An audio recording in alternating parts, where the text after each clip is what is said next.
Drink drink என விடாமல் அலைபேசி அழைத்துக் கொண்டிருக்க உறங்கிக் கொண்டிருந்தவனின் துயில் கலைந்தது. "ஹ, ச்சே, யாருடா இது இந்த நேரத்துல கால் பண்றது?" என தன் உறக்கம் கலைந்த கோபத்தோடு தட்டு தடுமாறி எழுந்தவன் மெல்ல மெல்ல தள்ளாடிக் கொண்டே சென்று அழைப்பை எடுத்தான். "ஹலோ, யாருடா இந்த நேரத்துல?" என எடுத்த எடுப்பிலேயே குரலை உயர்த்த, எதிர்ப்பக்கம் கேட்ட குரலில் முதல் நாள் அடித்த சரக்கின் மப்பு சட்டென குறைந்தது. "சார்?"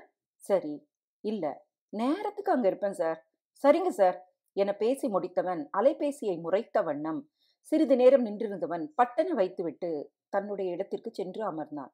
"சச்ச, அடிச்ச போதெல்லாம் புஸ்ஸுன்னு இறங்கிட்டு, இனிமே எங்க தூங்குறது?" என நினைத்தவன் போனை போட்டு என் தூக்கத்தை கெடுத்துட்டானே என பெருமூச்சு விட்டவன் மறுபடியும் தன்னுடைய நித்திரையை தொடர கட்டிலில் மல்லாந்து படுத்தவன் போர்வைக்குள் புகுந்து கொண்டான். உறக்கம் லேசாக அவனை தழுவியது. மறுபடியும் அலைபேசி அடிக்கவும் கோபத்தோடு எழுந்தவன் ரிசீவரை எடுத்து கட் செய்துவிட்டு டேபிளில் ரிசீவரை தனியாக வைத்துவிட்டு நேராக கட்டிலில் சென்று படுத்தவன் அப்படியே உறங்கியும் போனான். வீட்டின் அழைப்பு மணி விடாமல் அடித்துக்கொண்டே இருக்க, கூடவே கதவும் படபடவென தட்டப்படவும், "டேய், யார்டா அது? நைட்ல கூட தூங்க விடாம வீட்டுக்கே வந்து கதவை தட்டுறீங்க?" என புலம்பினான். கோபத்தில் வேகமாக சென்று வாசல் கதவை திறக்க, சூரியன் உச்சியை சென்றடைந்து கொண்டிருந்தான். இவ்வளவு நேர இருட்டில் இருந்தவனின் கண்களில் சூரிய ஒளி படவும் கண்கள் கூச கையால் கண்ணை மூடியவன் சிறிது நேரம் கழித்து மூடிய கண்ணை திறந்தவன் எதிரே நின்றவனின் முறைப்பில் வழியை விட்டு நின்றான். "டேய், உனக்கு எவ்வளோ நேரம்டா போன் பண்றது?" "சாரிடா மச்சி, நேத்து நைட் அடிச்ச சரக்குல அசந்து தூங்கிட்டேன்" என்றவன், "ஐயோ, சொட்டத்தலையன் போன் பண்ணான்டா, இன்னைக்கு சீக்கிரமே வர சொன்னான்டா" என புலம்பியவன் கிளம்புவதற்கு தயாராக போகவும் மறுபடியும் கதவு தட்டப்பட சென்று கதவை திறந்தவன் முன்பு எதிர்த்த டீ கடையில் வேலை செய்யும் சிறுவன் நின்றிருக்கவும், "டேய், உன்கிட்ட நேத்தே என்ன சொன்னேன்? காலையில சீக்கிரமா வந்து கதவை தட்டி என்னை எழுப்புன்னு சொன்னேன்ல." "அட போனாத்த, நானும் வெள்ளனவே கையில டீயோட வந்து கதவை தட்டினா நீ பாட்டுக்கு தூங்கிட்டு இருக்க, கதவை திறக்கவே இல்லை. இங்கேயே நின்றுட்டு இருந்தா என் முதலாளி திட்ட மாட்டாரா? அதான் போயிட்டேன்" என டீ கடையில் வேலை பார்க்கும் சிறுவன் அலுத்து கொண்டான். "சரிடா, ரொம்ப அலுத்துக்காத. இப்ப மட்டும் ஏன் வந்த? உன் ஆபீஸ்ல இருந்து கால் வந்துச்சா, அதான் உன்னை ஓனர் கூப்பிட்டாரு" என சொல்லவும், "டேய், அவர் ஏன்டா உனக்கு போன் பண்ண போறாரு? என் ரூம்ல தான் போன் இருக்கே" என்றிட, "அது எனக்கு தெரியல அண்ணாத்த" என சிறுவன் சொல்ல, "டேய் வசந்தா, நீ போன் வச்சிருக்க அழக பாரு" என இதுவரைக்கும் இவர்களின் பேச்சை மௌனமாக நின்றபடி கேட்டுக்கொண்டிருந்தவன் அலைபேசியை காட்டவும், "ஐயோ, டேய் சந்துரு, இத முதல்லே சொல்ல வேண்டியதானடா" என படபடத்தவன் மேல் சட்டையை தேடி போட்டுக்கொண்டு கட்டியிருந்த கைலியோடு கிளம்பினான். "ஐயோ, எப்படி மறந்தேன், முக்கிய அசைன்மெண்ட் இருக்கே" என யோசித்தபடியே வேகமாக எட்டுக்களை வைத்து டீ கடையை அடைந்தான். வசந்தன் தங்கியிருப்பது மேன்ஷனில். 3 மாடிகள் கொண்ட மேன்ஷன். 3வது மாடியில் மாதம் 300 ரூபாய் வாடகைக்கு நண்பனுடன் தங்கியிருந்தான் வசந்தன். பத்திரிகையில் போட்டோகிராஃபராக வேலை பார்க்கிறான். நேரம் காலம் பார்க்காமல் வேலை செய்வதால் இரவானால் போதும். தகுந்த வேலை கிடைக்காத விரக்தியில் மூக்கு முட்ட குடிப்பதையே வேலையாக வைத்திருந்தான். அப்படித்தான் வழக்கம் போல குடித்துவிட்டு படுத்தவன் விடிந்தது கூட தெரியாமல் தூங்கிக் கொண்டிருந்தான். "அண்ணா, போன்ல யாரு?" என வேகமாக ஓடி வந்தவன் மேல் மூச்சு வாங்க கேட்க, "இதோ பார் வசந்த் தம்பி, நான் போன் வச்சிருக்கிறது 4 பேர் பேசினா அது மூலமா துட்டு சம்பாதிக்கத்தான். ஆனா என் கடை போன் நம்பரை உன் ஆபீஸ்ல இருந்து முதல்ல அழிச்சிடு" என்றவர், "ஆமா வசந்த், நீ நீ தான் போன் வச்சிருக்கிய, அப்புறம் ஏன் மறுபடியும் என் கடைக்கு வருது? இதோட கடைசியா வச்சுக்க" என கடுப்படித்து விட்டு நகர, வசந்தனுக்கோ இது வழக்கமான ஒன்றுதானே என்று நினைத்தவன் போனை எடுத்து காதில் வைத்தான். "ஹலோ" என வசந்தன் சொல்லவும், "சரி சார், போயிட்டு வந்துடுறேன்." "யாருக்கும் தெரியாது சார்." "சரிங்க சார்" என பேசிவிட்டு வைத்தவன் முகத்தில் வெறுப்பு மண்டி கிடந்தது. வேகமாக தன்னுடைய அறைக்கு சென்றவன், "டேய் சந்துரு, சொட்டத்தலையன் தான் போன் பண்ணா, நான் அவசர வேலையை போறேன், அதை முடிச்சுட்டு வரேன், நீ படுத்து ரெஸ்ட் எடு, உனக்கு சாப்பாட்டுக்கு கடையில சொல்லிட்டு போறேன்." "சரிடா, பார்த்துப்போ, எங்கேயும் மாட்டிக்காத" என்றவன் மறுபடியும் போர்வைக்குள் நுழைந்து கொண்டான். வசந்தன் நேராக குளியலறையை நோக்கி சென்றான். அந்த மேன்ஷனில் ஒரு தளத்தில் 10 அறைகளும் அவற்றுக்கு பொதுவில் 5 கழிப்பறை மற்றும் 5 குளியலறை மட்டுமே இருந்தது. வாடகை குறைவு என்ற ஒரே காரணத்துக்காக இங்கே தங்கியிருந்து வேலைக்கு சென்று வந்தான். மதிய நேரம் என்பதால் பாத்ரூம் காலியாக கிடந்தது. அவசர அவசரமாக தன்னை உள்ளே புகுத்தி கொண்டவன் 10 நிமிடத்தில் வெளியே வந்தான். பசி வயிற்றை கிள்ள உடனே அந்த டீ கடைக்கு சென்று 2 பன்னும் 1 டீயும் வாங்கியவன் பன்னை டீயில் நனைத்து உண்டுவிட்டு அதற்கான காசை அவரிடம் கொடுத்துவிட்டு கடைக்காரரிடம், அண்ணே, சந்துரு ரூம்ல தான் இருக்கான், அவனுக்கு நேரத்துக்கு சாப்பாடு கொடுத்துடு என சொன்னவன் கூடவே அதற்கான காசையும் அவரின் கையில் திணித்துவிட்டு வேகமாக பஸ் ஸ்டாண்டை நோக்கி சென்றான். ச்சே, பத்திரிக்கையில போட்டோகிராஃபரா இருந்தா வாழ்க்கையே ஜம்முன்னு இருக்கும், அப்படியே நம்மால முடிஞ்சா சினிமா இண்டஸ்ட்ரிக்குள்ளேயும் பூந்துடலாம் என நினைத்து இருந்தவனுக்கு ஏமாற்றமே மிஞ்சியது. தினத்தகவல் பத்திரிகையில் பேருக்கு போட்டோகிராஃபராக குப்பை கொட்டி கொண்டிருந்தான் வசந்தன். 1 மணி நேரம் பஸ் பயணத்தை தொடர்ந்த வசந்தன் பத்திரிகை ஆபீஸை 2 மணி வாக்கில் சென்றடைந்தான். நேராக சீஃப் எடிட்டரின் அறைக்குள் நுழைந்தவன் எடிட்டரின் முன்பு பவ்யமாக போய் நின்றான். என்ன தம்பி, இதா வேலைக்கு வர நேரமா இதா? மூக்கு கண்ணாடியை கழற்றி வாயை குவித்து ஊதியவர் தன் சட்டையின் பின்புறம் கண்ணாடியை துளைத்துவிட்டு மாட்டிக்கொண்டவர் எதிரே நின்றவனை ஏற இறங்க பார்த்தார். சொட்டை தலையன் ஆரம்பிச்சுட்டான். இவன் சொன்ன வேலையைத்தானே அர்த்தராத்திரி வரைக்கும் வெயிட் பண்ணி கண்டுபிடிச்சேன், விடிஞ்சா எல்லாத்தையும் மறந்துட வேண்டியது என மனதுக்குள் புலம்பிக் கொண்டே வெளியே பாவமாக முகத்தை வைத்து கொண்டு நிற்கவும், காலையிலேருந்து உனக்கு ஃபோன் பண்றேன், நாட் ரீச்சபிள்னு வருது, நைட் ஃபோன் பேசும்போதே எனக்கு சொன்னேன், காலையில முக்கியமான வேலை இருக்கு, நேரத்துக்கு வரணும்னு சொன்னேன், அதுதானே உன் இஷ்டத்துக்கு வந்திருக்க, மணியை பாரு, இப்பவே 2 ஆகுது என அவனை காய்ச்சி எடுத்தவர் வசந்தனின் முகத்தை பார்த்ததும், சரி சரி, இனிமே நேரத்துக்கு வந்துடு, இப்போ இந்த அசைன்மெண்ட்டை முடி என போட்டோவையும் அதை பற்றிய தகவல் அடங்கிய கோப்புகளையும் வசந்தனிடம் கொடுத்தார். எடிட்டர் கொடுத்ததை பவ்யமாக வாங்கி கொண்டு கதவை நோக்கி நடந்தவனை அழைத்தது வேறு யாரும் இல்லை, சேம் சொட்டை தலையன்தான். வசந்தன், இது கொஞ்சம் சீரியஸ் கேஸு, இதை பத்தி யார்ட்டையுமே சொல்லிடாத என்றிட, சரிங்க சார் என சொல்லிவிட்டு தன் இருக்கைக்கு சென்றவன் போட்டோவையும் கோப்பையும் டேபிளில் பொத்தென போட அதிலிருந்து அழகான நங்கை ஆண்களே மயங்கும்படி சிரித்து கொண்டிருந்தாள். அழகான பெண்ணை பார்த்ததும் வேகமாக தன் இருக்கையில் அமர்ந்தவன் ஒரு சிகரெட்டை வாயில் வைத்து அதை பற்ற வைத்துவிட்டு அந்த நெடி புகையை உள்ளிழுத்து கொண்டு சிறிது சிறிதாக புகையை வெளியே விட்டுக்கொண்டே அந்த பெண்ணின் ஃபைலை படிக்க ஆரம்பித்தான். பெயர் நளினா, வயது 21, ஊர் சென்னை நீலாங்கரை என்று இருந்தது. கணவர் பெயர் என்ற இடத்தை பார்த்ததும் சட்டென வாயில் இருந்த சிகரெட்டை துப்பிவிட்டு மேலும் பார்வையை அதில் ஓடவிட்டான். பெரும்புள்ளியின் பெயர் இருக்கவே நிலைமையை அறிந்து கோப்புகளையும் பெண்ணின் புகைப்படத்தையும் தன்னுடைய பேக்கில் வைத்துக்கொண்டு அவசரமாக கிளம்பினான். ஆபீஸில் இருந்து கிளம்பும் முன்னர் தனக்கு வேண்டிய பணத்தை வாங்கி கொண்டே வெளியேறினான்.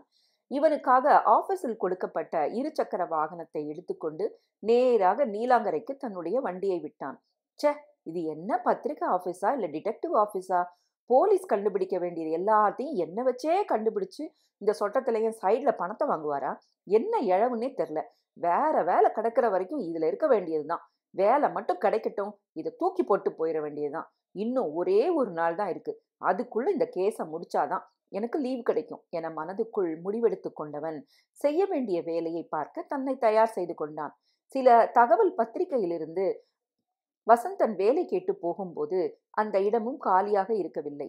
ஏற்கனவே போதிய ஆட்கள் அங்கே இருப்பதால் இவனை வேண்டாம் என்று சொன்னவரின் மனதில் ஒரு திட்டம் ஒதுக்க உடனே வேலையில் சேர்த்து கொண்டார். இவனிடம் கொடுக்கப்படும் வேலை யாராவது ஃபாலோ பண்ணுவதுதான். அவர்களின் அன்றாட நடவடிக்கைகளை படம் எடுத்து கொண்டு வந்து கொடுத்துவிட்டு செல்ல வேண்டும். அதை வைத்து இவர் என்ன செய்கிறார் என இதுவரைக்கும் வசந்தன் கேட்டுக்கொண்டதே இல்லை. ஒவ்வொரு வேலையை முடித்து கொடுத்த பிறகு கணிசமான தொகையை தருவதால் இவனும் எதை பற்றியும் யோசிக்காமல் வாங்கி கொண்டான். ஒரு மாதிரியான வேலையை செய்வதால் இப்போது வசந்தனுக்கும் செய்யும் வேலையில் பிடிப்பில்லாமல் எப்போதடா இங்கே இருந்து போவோம் என நாட்களை எண்ணிக்கொண்டிருந்தான். அதற்கு ஏற்றாற்போல் இந்த வார இறுதியில் ஒரு முக்கியமான இடத்திற்கு செல்ல அனுமதி கிடைத்திருப்பதாக தகவல் வர அங்கே போவதற்கான லீவை இந்த கேஸை முடித்துவிட்டே கேட்கலாம் என்றிருந்தான் வசந்தன். மாலை பொழுது நெருங்கும் வேளையில் அந்த வீட்டை அடைந்தான். பெரிய பங்களா கம்பீரமாக காட்சியளித்தது. அதன் பொழிவையும் அழகையும் முழுமையாக பார்த்து கொண்டே நின்றிருந்தான்.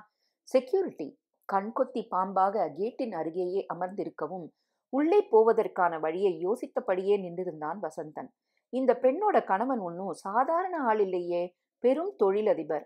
ஆனா அவரை கூட சில நாட்களாக காணலன்னு பேப்பர்ல டிவியில கூட செய்தின்னு சொன்னாங்களே, அப்படி இருக்கும்போது அவன் மனைவியை ஏன் பின்தொடர சொன்னாரு என யோசனையுடன் நின்றான் வசந்தன். 1/2 மணி நேரம் அந்த பங்களாவின் முன்பு யார் பார்வையிலும் படாதவாறு நின்று கொண்டு நோட்டமிட்டான். ஒன்று அவள் எங்கேயாவது வெளியே கிளம்பி போகணும், இல்லைன்னா அவளை பார்க்க யாராவது வரணும். என் மனசுக்குள்ள யோசிச்சவன் கார் ஹார்ன் சத்தத்தில் சுய நினைவுக்கு வந்தவன் நளினாவின் பங்களாவிற்குள் கார் நுழைவதை பார்த்ததும் பரபரத்தான். யார் வந்திருப்பார்கள் என அறிந்து கொள்ள துடித்தான். எப்படி கண்டுபிடிப்பது என யோசனையில் ஆழ்ந்தான். இப்படி ஒரே இடத்தில் நின்றிருந்தால் நம்மால் எதையுமே கண்டுபிடிக்க முடியாது என முடிவுக்கு வந்தவன் உடனே அந்த வீட்டை சுற்றிலும் நோட்டமிட்டபடியே வட்டமிட்டான்.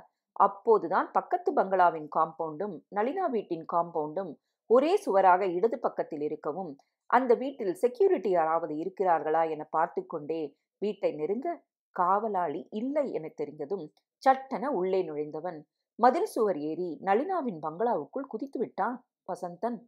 அதற்குள் இருட்ட ஆரம்பித்து இருந்ததால் வசந்தன் காம்பவுண்ட் சுவர் ஏறி குதித்ததை யாருமே அறியவில்லை. இருட்டை தனக்கு சாதகமாக வைத்துக்கொண்டு மெல்ல அடியெடுத்து வெளிப்புறமாகவே ஒவ்வொரு ஜன்னலாக நோட்டம் விட்டு கொண்டு வந்தவன் காதில் சிரிப்பு சத்தம் கேட்க வேகமாக அந்த அறையின் ஜன்னலை அடைந்தவன் கதவை லேசாக திறந்தான். நளினாவின் ஒரு கையில் ட்ரிங்க்ஸும் மற்றொரு கையில் சிகரெட்டையும் வைத்து புகைத்து கொண்டே, இன்னும் எத்தனை நாட்களுக்கு நான் இப்படி இருக்கிறது டார்லிங் என கொஞ்சல் குரலில் கேட்க, உன் புருஷன் கேஸ் அபிஷியலா க்ளோஸ் ஆகிற வரைக்கும் நளி டார்லிங் என ஒரு ஆடவனின் குரல் கேட்க, அவன் முகத்தை பார்க்க எவ்வளவோ முயற்சித்தும் முடியாமல் போகவும் தன்னுடைய கேமராவை எடுத்து பல கோணங்களில் போட்டோ பிடித்தான். அறைக்குள் திடீரென பேச்சுக்குரல் நின்றுவிடவும் கதவை நெருங்கி காதை வைத்துக்கொண்டு கேட்டும் எந்த சத்தமும் வராமல் போகவும் மனதிற்குள் பயப்பந்து உருள ஆரம்பித்தது. நான் இங்கே இருக்கிறதை கண்டுபிடிச்சிட்டாங்களா என நினைத்தவன் வந்த வழியே திரும்பி வேகமாக நடந்து மதில் சுவரை அடைந்தவன் அதில் ஏறுவதற்குள் தலையில் விண்ணென்று வலி வர அப்படியே மயங்கி விழுந்து விட்டான். கண்களை மெல்ல திறந்தவன், நம்ம இப்ப எங்க இருக்கோம், நளினாவோட வீட்டுக்கு போனோம் என அடுத்தடுத்து ஞாபகம் வர நெற்றி பொட்டில் வியர்வை துளிகளால் வழிந்து கொண்டிருந்தது. கால்கள் அசைக்க முடியாமல் ஒரு இன்ச் கூட நகர முடியாமல் கட்டுண்டு கீழே கிடந்தவனின் நாசியில் கெட்ட வாடை அடிக்க, ஐயோ என்ன நாத்தம், மூச்சு கூட விட முடியவில்லை என நினைத்தபடி மிகவும் கஷ்டப்பட்டு இருக்கும் இடத்தை நிமிர்ந்து பார்த்தவனுக்கு அந்த இடம் பாழடைந்த வீடு போல தெரிந்தது. அப்போது ஹலோ என்று ஒரு குரல் கேட்க, வந்திருப்பவனின் குரல் சற்று முன்னால் நளினாவின் வீட்டில் அவளுடைய படுக்கறையில் கேட்டவனின் குரல் போலவே இருக்கவும் வசந்தனுக்கு விளங்கிவிட்டது. எக்கு தப்பாக இவர்களிடம் மாட்டிக்கொண்டோமே என மனதுக்குள் நினைத்தவன் எப்படி தப்பிக்கலாம் என யோசிக்க ஆரம்பித்தான். வந்திருப்பவனின் முகம் மறைக்கப்பட்டு இருந்தது. அவன் வசந்தனை காலால் உதைக்கவும் விண்ணென்று வலியில் முனகினான். சொல்லுடா, யார் நீ, நளினா வீட்டுல உனக்கு என்ன வேலை என ஒவ்வொரு கேள்விக்கும் காலால் எட்டி உதைத்தான் வசந்தனை. அடி வாங்கினானே தவிர தன்னை பற்றி எதுவும் சொல்லாமல் அமைதியாகவே இருந்தான். அப்போது அவனுக்கு போன் வர வசந்தனிடம் இருந்து நகர்ந்து சென்றவன் போனை ஆன் செய்து காதில் வைத்து, சொல்லு நளினா, என்னாச்சு, எந்த பிரச்சனையும் இல்லதானே என கேட்க, இங்க எந்த பிரச்சனையும் இல்ல, அவன் யாருன்னு தெரிஞ்சுதா? இன்னும் இல்ல, எனக்கு என்னமோ நாம பேசினது எல்லாத்தையும் கேட்டிருப்பான்னு நினைக்கிறேன். இப்ப என்ன செய்யறது, பயத்தில் நடுங்கினாள் நளினா. ஹே ஸ்டாப், நீ நினைக்கிற மாதிரி ஒன்னும் இல்ல, அவனை விட்டாதானே நமக்கு பிரச்சனை, நீ எதை பத்தியும் கவலைப்படாம எப்பவும் போல இரு என சொல்லிவிட்டு போனை அணைத்தவன் வசந்தனின் அருகே வந்தான். டே, யார் ராணி, திடுதுப்புன்னு எப்படா வந்து தொலைச்ச, ஒரு கொலையோட நிறுத்திடலான்னு பார்த்தா இன்னொரு கொலை செய்யல மாதிரி ஆயிடுச்சே என போலி வருத்தத்துடன் பேச வசந்தனின் மனம் பயத்தில் நடுங்கியது. தன்னுடைய பயத்தை வெளியே காட்டாமல் இருக்க மிகவும் போராடினான். என்னடா பயமா இருக்கா என வசந்தனை பார்த்து கேட்டவன், உனக்கு ஒரு கதை சொல்லவா என அருகே சேரை இழுத்து போட்டவன் தன் காலுக்கு கீழே வசந்தனின் தலையை இருக்கவும் அவனின் தலை மீது தன்னுடைய ஷூ காலை வைத்தான். ஊர்லேயே ஒரு பெரிய பணக்காரன் இருந்தானா. அவனுக்கு ஊருக்கு தெரிஞ்ச மாதிரி ஒரே வாரிசான். ஆனா ஊர் உலகத்துக்கு தெரியாம இன்னொரு குடும்பம் இருந்துச்சா. அந்த வாரிசு வளரும் போதே சகல வசதி மரியாதையோட கௌரவத்தோட வளர்ந்தானா. ஆனா அந்த இன்னொரு குடும்பம் இருக்கு பாரு, அந்த குடும்பத்து வாரிசுக்கு இந்த பணக்காரனை அப்பான்னு சத்தமா கூப்பிட கூட உரிமை இல்லையா. இப்படியே இருக்கும்போது பணக்காரனோட முதல் மனைவியோட மகனும் வளர்ந்து பெரியவனானான். அதே மாதிரி பணக்காரனோட இன்னொரு குடும்பம், அதான் ரெண்டாவது மனைவி, அவங்களோட மகனுமே பெரியவனா வளர்ந்துட்டான். ஆனா அவன் மனசுல கூட பகைமையும் சேர்ந்தே வளர்ந்துச்சான். அந்த பகைமையில முதல்ல அந்த பெரும் பணக்காரனும் அவன் முதல் மனைவியும் ஒரு கார் ஆக்சிடென்ட்ல இறந்துட்டாங்களாம். கணவன் இறந்த செய்தி கேட்ட உடனே அவரோட ரெண்டாவது மனைவி, அதான் ஊர் உலகத்துக்கே தெரியாத மனைவி, அவங்களும் இறந்துட்டாங்களாம் என்று சொன்னவன் சட்டென கதையை நிறுத்திவிட்டு வசந்தனை பார்த்தான். என்னடா, கதை புரியுதா என வசந்தனின் தலையில் ஒரு அழுத்து அழுத்த, புரியுது என திக்கி திணறவும், இப்போ 2 வாரிசும் அப்பா இல்லாம தனியா நின்னாங்களாம். ஆனா அந்த முதல் மனைவி மகனுக்கு தாய் மாமன் உறவு பக்கத்திலேயே இருந்து கவனிச்சுக்கிட்டாங்களாம். ஆனா இந்த 2வது மனைவியோட மகனுக்கு எந்த உறவுமே இல்லாம தனிமரமா நின்னானா, அப்போதான் 2வது மனைவியோட மகனுக்கு தேவதை காட்சி தந்தாளாம். அந்த தேவதையோட அன்பால அவனோட உலகம் வண்ணமயமா மாறி சந்தோஷமா இருந்தாங்களாம். அந்த சந்தோஷத்துல அவன் தன்னுடைய லட்சியத்தையே மறந்துட்டானாம். அந்த அளவுக்கு அந்த தேவதை அவனுக்கு போதும் போதும்னு சொல்ற அளவுக்கு அன்ப வாரி வழங்குனாளாம். 2 பேரும் சந்தோஷமா சுத்திக்கிட்டு இருக்கும்போது, தேவதை ஒரு நாள் காணாம போயிட்டாளாம். அவ காணாம போன உடனே இவன் அரக்கனாவே மாறிட்டானா. தேவதைய தேடி ஊர் ஊரா அலைஞ்சானாம். கடைசியா தேவதைய கண்டுபிடிக்க அவனுக்கு 3 வருஷம் ஆச்சாம். என்றவன் கதையை நிறுத்திவிட்டு வசந்தனின் தலையில் காலை அழுத்தவும், எப்படி கண்டுபிடிச்சானாம் தேவதைய என வசந்தன் கேள்வியை கேட்டதும், தட்ஸ் மை பாய் என்றவன் மேலே கதையை தொடர்ந்தான். தன்னோட தேவதைய காணும் அவள அப்படின்னு ஊரெல்லாம் தேடி சுத்திட்டு இருந்தா, என்கிட்ட இருந்து தேவதைய சத்தமே இல்லாம பறிச்சது யார் தெரியுமா? யாரு என வசந்தன் கேட்டதும், அவன்தான், அந்த ராஸ்கல். பிறந்தது முதல் என்னோட எல்லா உரிமையும் பறிச்சானே, அவனே தான் என் கோவத்துல கத்தியவன் உட்கார்ந்திருந்த சேரை எட்டி உதைத்துவிட்டு வசந்தனின் தலையை நிமிர்த்தி, என் தேவதைக்காக பழி வாங்கறதையே நிறுத்தி வச்சிருந்தனா, அதே தேவதைக்காக பழிவாங்க தயாரான என கத்தியவன் கையை மடக்கி சுவற்றில் ஓங்கி குத்தினான். கதையை கேட்ட பிறகு தான் எத்தகைய கொடியவனிடம் மாட்டிக்கொண்டுள்ளோம் என நினைக்கும் போதே வசந்தனின் உடலே நடுங்க ஆரம்பித்தது. என் தேவதை எட்டாத உயரத்துல இருந்தா. அவளை நான் மீட்க நினைச்சேன். தனியா சந்திக்கிறதுக்காக காத்திருந்தேன். என் தேவதைய நான் ஒரு நாள் சந்திச்சேன். நளினா என்று அழைக்கும் குரலில் தன்னிலை அடைந்தவள் சுற்றிலும் தன் பார்வையை படரவிட்டாள். அது பெரிய ஷாப்பிங் மால், நிறைய மக்கள் கூட்டம் நிரம்பி வழியும் இடமாதலால் அவளால் அவனை காண முடியவில்லை என்றானதும் கண்கள் இரண்டிலும் நீர் கோர்த்து கொண்டது. ஹாய் டார்லிங், என்ன இங்கே நின்னுட்ட? வா, நம்ம அங்க போகலாம். நியூ வெரைட்டிஸ் நிறைய இருக்கு என அவள் தோளில் கையை போட்டு அழைத்துச் சென்றவனை குரோதத்துடன் பார்த்தன இரு விழிகள். அன்று முழுவதும் அவர்களையே பின்தொடர்ந்து கொண்டிருந்தான். ஷாப்பிங்கை முடித்துவிட்டு சினிமா, ஹோட்டல் என சுற்றிவிட்டு அவர்கள் காரை நோக்கி வரவும் அந்த கண்களுக்கு சொந்தக்காரன் நித்யனின் கார் டிக்கியில் ஏறிக்கொண்டான். இது தெரியாமல் நித்யனும் நளினாவும் காரில் அமர்ந்ததும் கார் புறப்பட்டு சென்றது. நித்யனும் நளினாவும் வீட்டை அடையும் போது மணி இரவு 11:30 ஆகியிருக்க, காரை பார்க்கிங்கில் நிறுத்திவிட்டு இருவரும் வீட்டுக்குள் சென்றனர். அவர்கள் சென்றதும் கார் டிக்கியில் இருந்து இறங்கியவன் வீட்டிற்குள் போக வழியை தேடும் நேரத்தில் வாசல் கதவு திறக்கப்பட பெரிய தூணின் பின்னால் மறைந்து கொண்டான். நவீன் என மெல்லிய குரல் கேட்க மறைவிடத்தில் இருந்து வெளியே வந்தான் நவீன். நளினா என இவனும் நவீன் என அவளும் ஒரே நேரத்தில் அழைத்து கொண்டு ஒருவரை ஒருவர் கட்டிக்கொண்டனர். நவீன், என்ன உன் கூட அழைச்சிட்டு போ, நீ இல்லாம என்னால இருக்க முடியாது என நளினா சொல்லவும், அப்புறம் ஏன் அவனை கல்யாணம் பண்ண? நெருப்பென விழுந்தது வார்த்தைகள். நான் என்ன செய்வேன்? என் அப்பாவுக்கு நம்மளை பத்தி எப்படியோ தெரிஞ்சு போயிடுச்சு. திடீர்னு ஒரு நாள் அம்மாவுக்கு முடியலன்னு சொல்லி அழைச்சிட்டு போனவர் தான். அதுக்கப்புறம் வீட்லயே சிறை வைக்கப்பட்டேன். வேற ஊரு, வேற இடம். நீயே யோசிச்சு பாரு, நான் எந்த அளவுக்கு கொடுமைப்படுத்தப்பட்டேன்னு. உனக்கு சொன்னா தெரியாது. என அழுகையில் அவள் கரையவும், நளினா, இனி ஒரு நிமிஷம் என்னை விட்டு நீ பிரியக்கூடாது என சொன்னவன், சீக்கிரமே இதற்கு ஒரு முடிவு கட்டுறேன்னு சொன்னதும் நிம்மதியாக வீட்டிற்கு சென்றாள். அடுத்தடுத்து அவர்களின் சந்திப்பு தொடர்ந்து கொண்டே இருந்தது. நித்யன் கம்பெனி பிசினஸ் என வேலையில் மூழ்கியிருப்பதை சாதகமாக பயன்படுத்தி கொண்ட இருவரும் தங்களுடைய திட்டத்தை தீட்டினர். அவர்கள் தங்களுடைய திட்டத்தை செயல்படுத்தும் முன்னரே நித்யனால் பிடிபட்டனர். பிசினஸ் மீட்டிங்கிற்காக ஃபாரின் ட்ரிப்புக்கு ஃப்ளைட் டிக்கெட் புக் செய்திருந்த நித்யன் நளினாவிடம் சொல்லிக்கொண்டு ஏர்போர்ட் சென்றதும் நவீனுக்கு போன் செய்து விஷயத்தை சொன்னவள் உடனே அவனை வீட்டுக்கு அழைத்தாள். நவீனும் நளினாவின் விருப்பத்திற்கு இணங்க உடனே கிளம்பி அவளுடைய வீட்டுக்கு சென்றவன் இருவரும் ஒன்றாக மது அருந்தி தங்களுடைய உலகில் பறந்தவர்களுக்கு நேரம் போனதே தெரியவில்லை. வீட்டில் காலிங் பெல் சத்தமும் இவர்களின் காதை எட்டவில்லை. ச்சே, நளினா இந்நேரம் தூங்கியிருப்பா என நினைத்த நித்யன் தன்னிடம் இருந்த சாவியை கொண்டு கதவை திறந்து உள்ளே வந்தவனுக்கு சிரிப்பு சத்தம். இதுவரை தன் மனைவியின் சிரிப்பை கேட்காமல் இருந்ததில்லை. எத்தனையோ தடவை கேட்டிருக்கிறான். ஆனால் அதை எல்லாவற்றையும் விடவே இந்த சிரிப்பு புதியது என நினைத்தவனுக்கு கூடவே ஒரு ஆணின் சிரிப்பும் இணைந்தே கேட்க அவனின் இதயமே சுக்கல் சுக்கலானது. 4 எட்டுக்களில் தன்னுடைய பெட்ரூமை நெருங்கிய நித்யனின் கண்களில் தன் மனைவி வேறொரு ஆடவனின் அணைப்பில் இருப்பதை பார்த்ததும் கோபத்துடன் உள்ளே நுழைந்தவன் நளினா என அந்த வீடே அதிரும்படி கத்தினான்.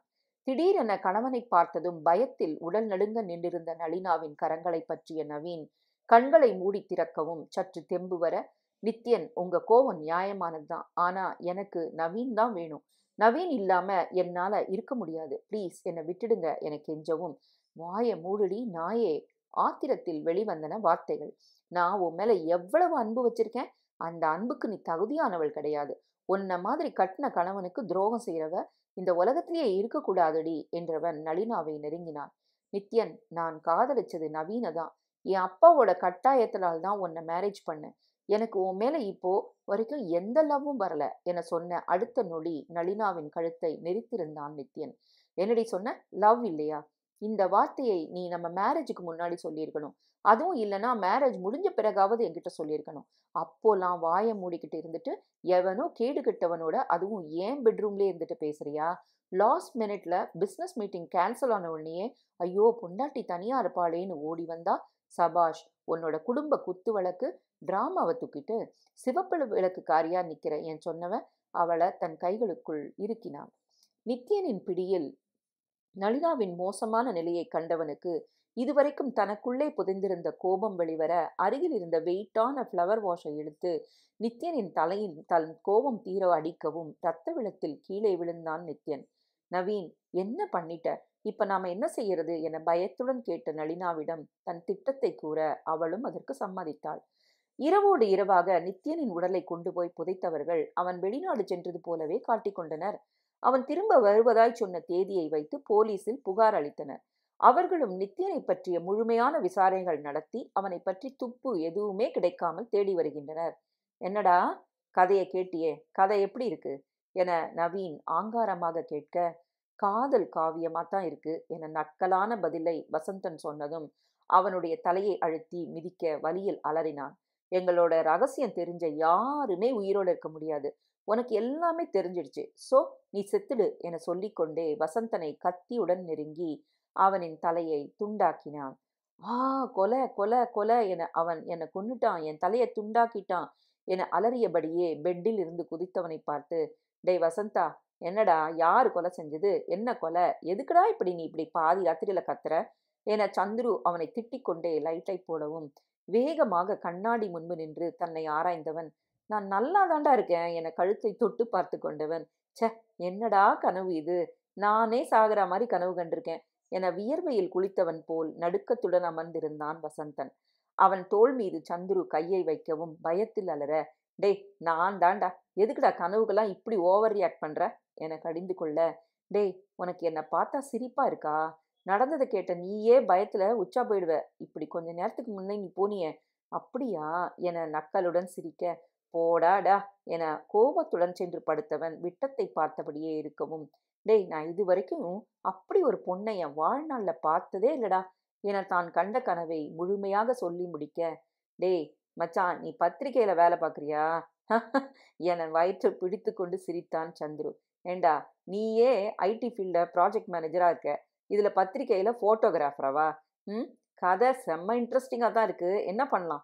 போலீஸ்கிட்ட சொல்லி இப்படி ஏதாவது ஒரு கேஸ் இருக்கான்னு விசாரிக்கலாமா என சொல்லிவிட்டு சிரிக்க, போடா, உனக்கு எப்பவுமே இப்படித்தாண்டா, நான் சொல்ற எதையுமே நீ நம்புறதில்ல என்றவனிடம், சரி சரி, நம்ம கம்பெனியில நாளைக்கு இன்டர்வியூ ஞாபகம் இருக்குல்ல? ம், இருக்குடா இருக்கு, நானும் தூங்க முயற்சி பண்றேன் என சொல்லிவிட்டு படுத்தான். வழக்கமான புன்னகை ஏதுமின்றி வசந்தனின் முகம் குழப்பத்துடன் இருக்கவும், கம்பெனிக்கு வந்தும் எந்த வேலையிலும் முழு மனதோடு ஈடுபட முடியாமல் மனசஞ்சலத்துடன் இருந்தவன் சந்துருவின் கேபினை அடைந்தான். டேய் சந்துரு, நீ ஏன் இன்டர்வியூ பண்ணுடா, எனக்கு இன்னைக்கு சுத்தமா ஒன்றும் மூடே சரியில்லை என சொல்ல, ஓகேடா, நானே இன்டர்வியூ பண்றேன், நீ கூடவே இரு என சொல்லவும் தலையை ஆட்டினான். சரியாக 10 மணிக்கெல்லாம் இன்டர்வியூ ஸ்டார்ட் ஆகியது. ஒருவர் பின் ஒருவராக சந்துருவும் வசந்தனும் இருக்கும் அறைக்கு கேண்டிடேட் வந்து தங்களுடைய பதிலை அளித்து விட்டு செல்ல, இருக்கையில் இருந்து எழுந்த வசந்தன் ஜன்னல் புறம் சென்று வெளியே வானத்தையே வெறித்து கொண்டிருந்தவனின் காதில் விழுந்த பெண்ணின் குரலால் ஈர்க்கப்பட்டு திரும்பியவன் அதிர்ந்தான். நளினா என வசந்தனின் வாய் உச்சரிக்க, சாரி சார், நான் நட்சத்ரா என தேன் குரலால் சொல்லிவிட்டு சென்றாள். வசந்தனோ பேயை பார்ப்பது போல் நின்றிருந்தான். அவன் உதடு உச்சரித்தது, கனவில் வந்தவள்.